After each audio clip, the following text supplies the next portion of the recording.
Hello, this is a video about adding circular reference resolution to our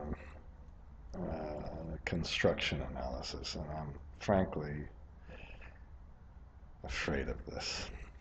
Um, I keep on arguing to do it, and I think there are some good arguments for it. We're going to hit a circular reference problem when we incorporate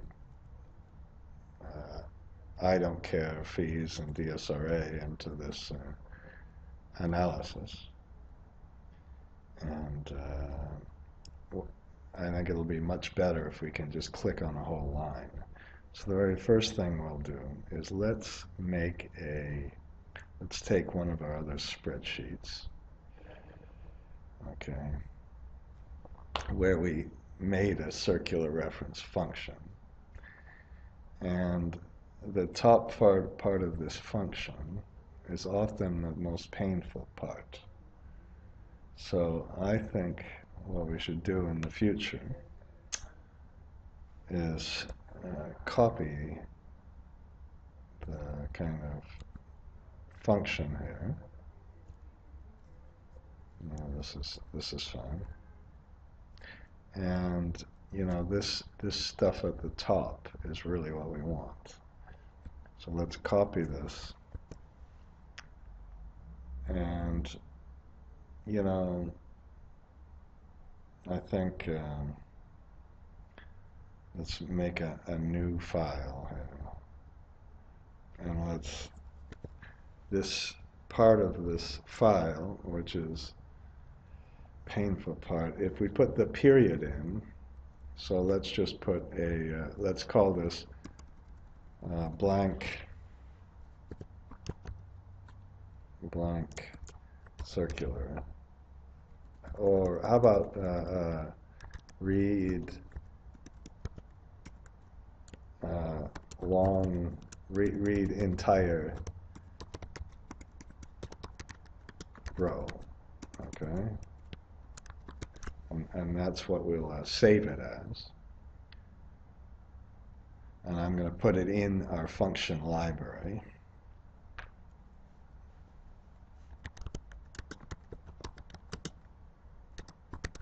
Okay. And here's what, we don't need any of this other stuff. Okay. And I suppose very often we'll have a variant. We'll have it as that means it's instead of going to one cell, it goes to multiple cells. So we can put some dimensions here to get our variables. But the big thing is that we just need to read in a period. And that period has to be a number, and we're going to read it across 200 different columns. And then from that period, we're going to get the start period and the end period. That's just when all the numbers start. And then we don't need any of this other stuff. Okay? And, I guess we could put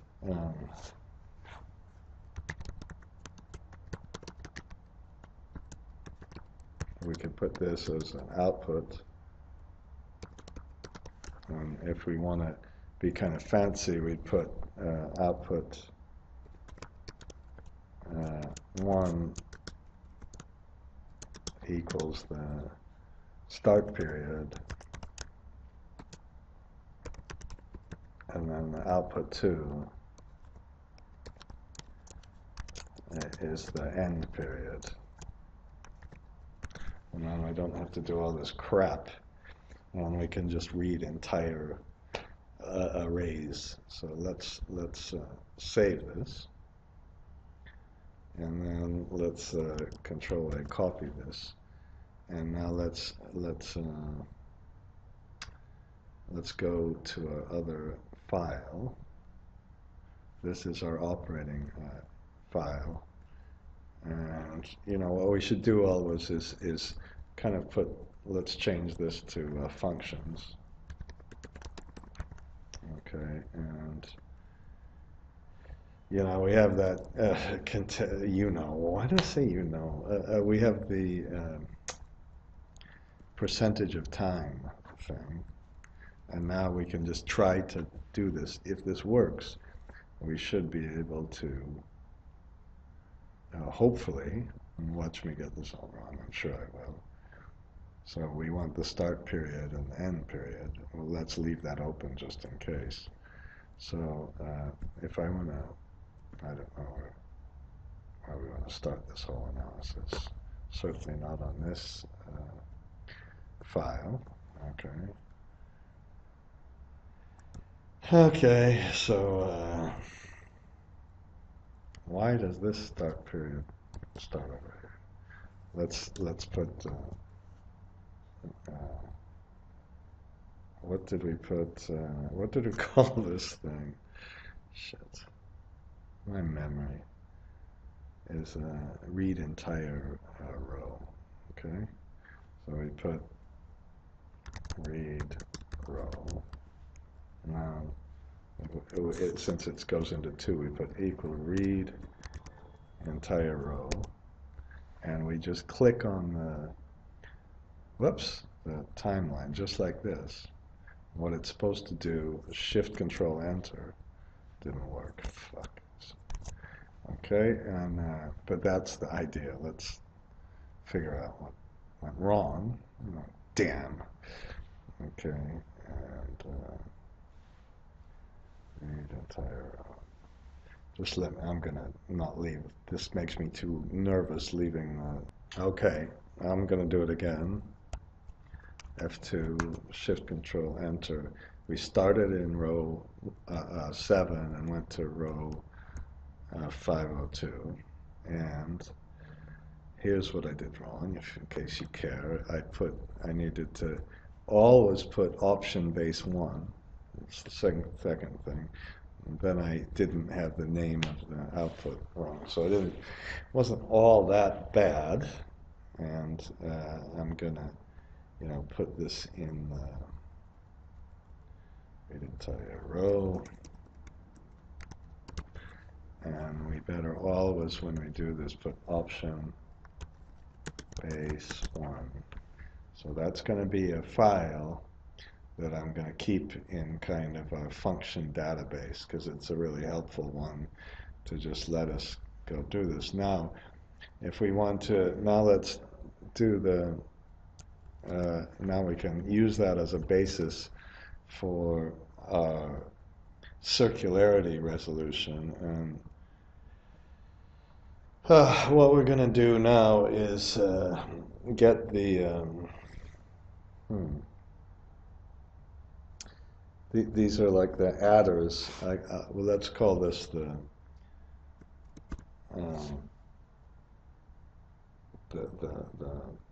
structuring or construction. I'll put it debt adders. Okay, this is, now let's go down, and what we want to do is somewhere down here we want to get the total IDC, and then somewhere else we want to get the fees. So maybe I'll put total IDC, and then total fees, and 3 is the DSRA, total SR. Okay, now, okay, we read in the period first, and then here's the problem. We're going to next, how about we'll put for start period for I again, we'll just use equal to end period. Now, first thing is we're only going to do this over the construction period. So let's put if construction period. How about construction switch I equal true. Then, okay, yeah, you know, sometimes I used to be lazy and not put true, but that's actually an important thing to do because then if you have some kind of number, it can screw you up. So let's put our construction switch. Now, I keep on saying we should really go backwards, but and I'm not, but maybe in a sense we are, because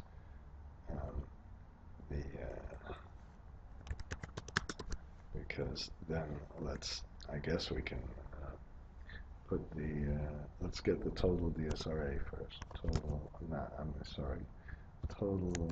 IDC equal total IDC plus IDC. And why did it have, oh, okay. And then, IDC, I think we should put it up here. IDC equals interest rate. Let's make it a short one. Now, and that's going to be an I times the debt balance. And this is really the opening debt balance. So we better read in the interest rate.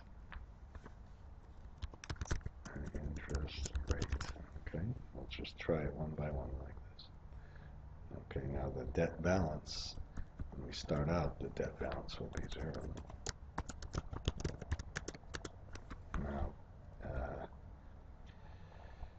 Now, we can somewhere, kind of, I don't know, somewhere at the end, we can put debt balance equal debt balance plus the draws.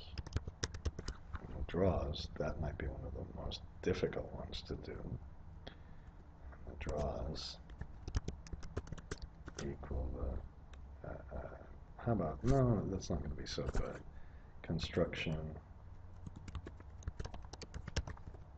in period I divided by total construction. This is what we did. We just programmed this a little while ago. So we then put construction. And to be really safe, I don't know if we really have to do it like this, but yeah, I think this is the right way to do it. And we put next I, and we do a little bit, if construction switch equals true, then total, and I better be very careful with the name, total construction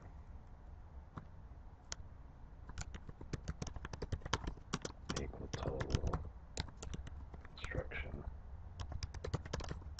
plus construction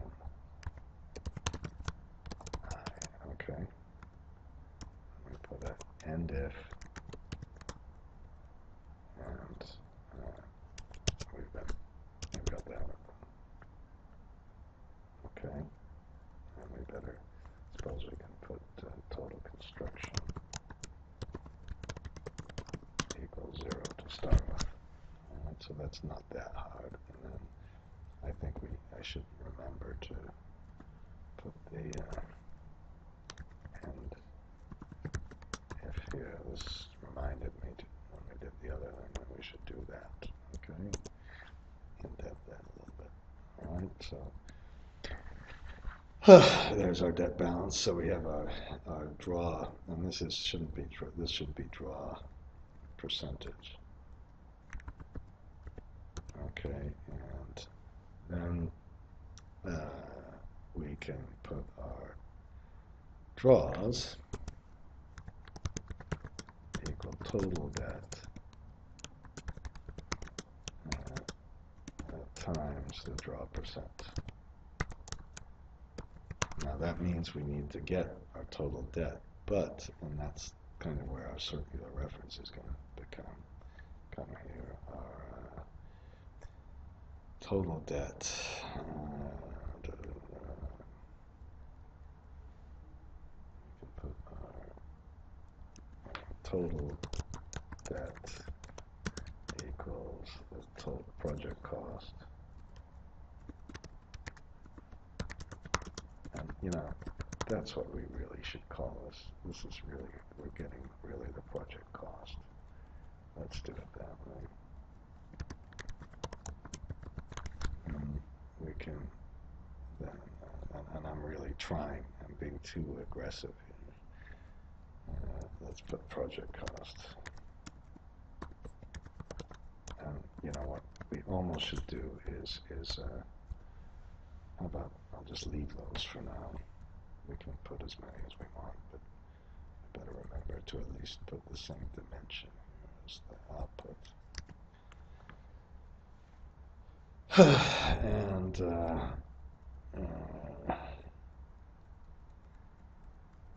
you know, we're eventually we'll put project cost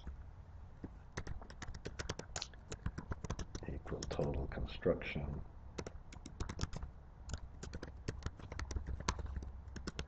plus total IDC plus total fees plus total DSRA. Did I call it total DSRA? Okay. All right, that's the general process here. And right now we have, let me see what else we need to put in IDC. We have the total project cost is the cost multiplied by the debt percent. So we better read in the debt percent. Okay. And that's this one. I think it's pretty clear.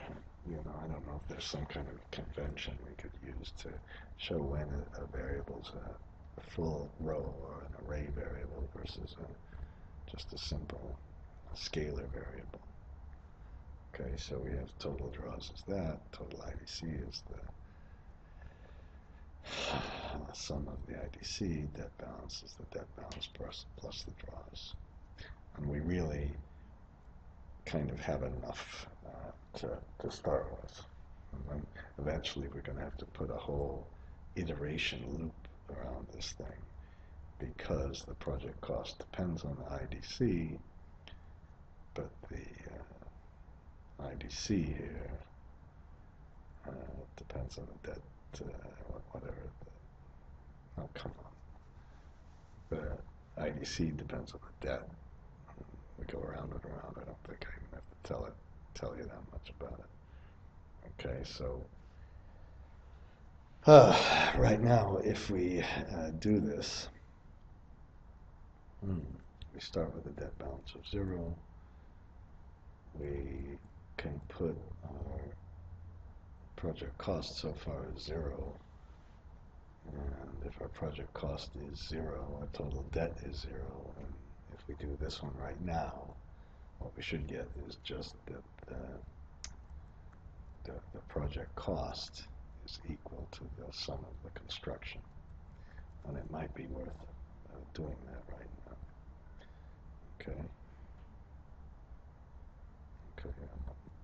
Okay.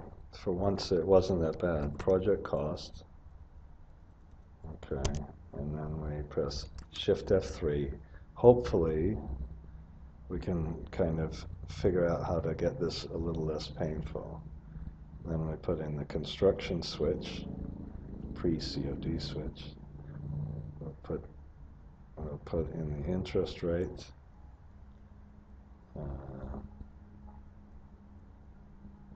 Where's the interest rate?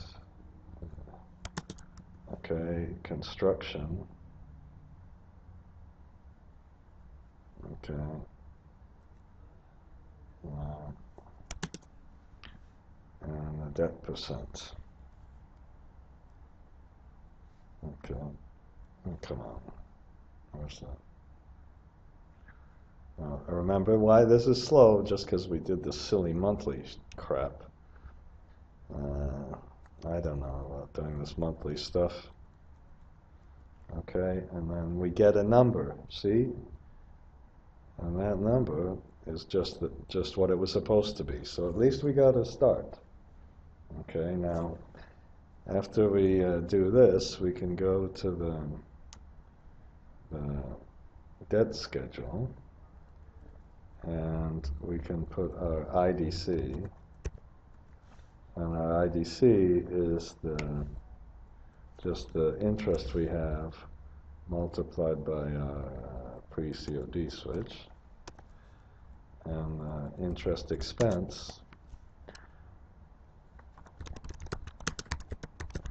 okay, is the interest cost minus the IDC, Shift Control R. Now this interest on the cash flow waterfall should be interest expense. Okay, and when we do this, okay, look at the IRR, went way up, but of course we haven't paid for the IDC, so this IDC, here's where our circular reference is going to start rearing its ugly head. Okay, Shift Control R, because the part of the funding needs are the IDC, so let's make absolutely sure that when we put this one, never done it like this, but why do we need funding needs? Do we need funding needs? I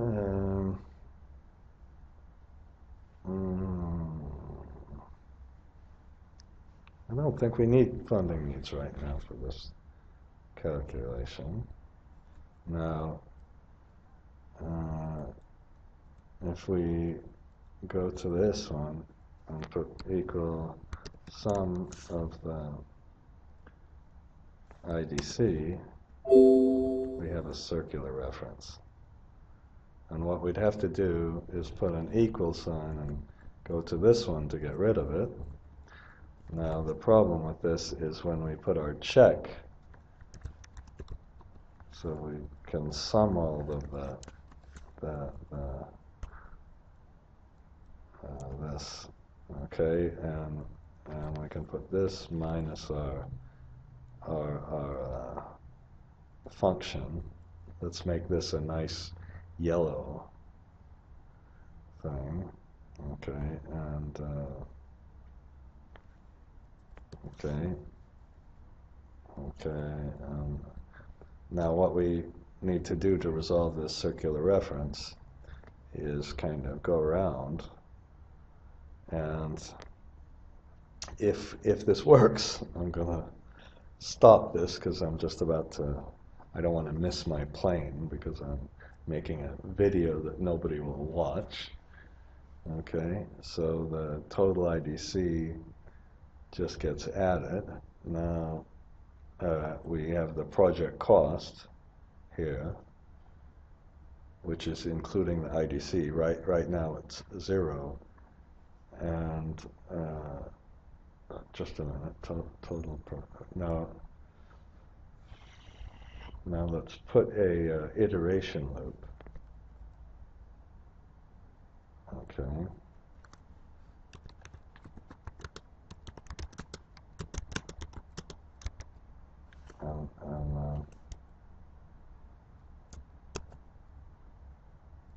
Okay. So now we just go around, and each time we go around, we start this, and the debt balance is going up because of the IDC, and then we put a new project cost in, we get a higher level of debt, we get a higher level of IDC. So let's see If we press enter, it didn't work. Okay, let's see what happened. I'm going to stop the video. Okay, the good news here is that all I really had to do was put the total IDC down to 0. The bad news is we have a very, very small difference in our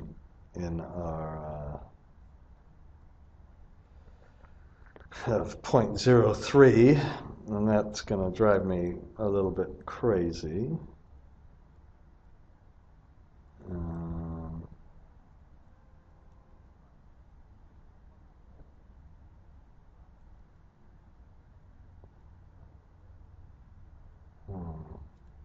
Okay, I'm going to turn it off, and actually I'm going to finish this video, and this is going to be just our resolving funding circularity +1, part 1, okay?